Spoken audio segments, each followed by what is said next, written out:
Sonam வாங்சு environment scientist, researcher, ஒரு educationist.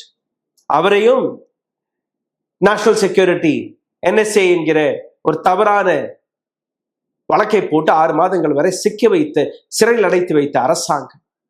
அவரும் நேற்று வெளிவந்து டிசம்பர் 6ஆம் தேதி காக்ரோச் ஜனதா பார்ட்டியுடன் நான் ஒன்று கூடி இந்த விஷயத்தில் தர்மேந்திர பிரதான் அவருடைய ரெசிக்னேஷனுக்காக நான் போராட போகிறேன், நான் நேரடியாக டெல்லி வரப்போகிறேன் என்று அவரும் கூறியிருக்கிறார். நீங்களே கேளுங்க. 6 जून को मैं भी आप लोगों से जुड़ूंगा ये आग्रह करने के लिए दिल्ली में। तो मैं तो आ रहा हूं दिल्ली आप लोगों से जुड़ने के लिए। வீடியோ மெசேஜ் வழியாக இவருடைய வீடியோ வெளிவந்த உடனேயே லத்தாக், ஜம்மு அண்ட் காஷ்மீர் இங்க இருக்கக்கூடிய போலீஸ், இன்டெலிஜென்ஸ் டிபார்ட்மெண்ட் அனைவருக்குமே ஒரு அறிக்கை கொடுக்கப்பட்டது. அமித்ஷா, நரேந்திர மோடியுடைய அந்த பதற்றத்தை நீங்க பார்த்தீர்கள்.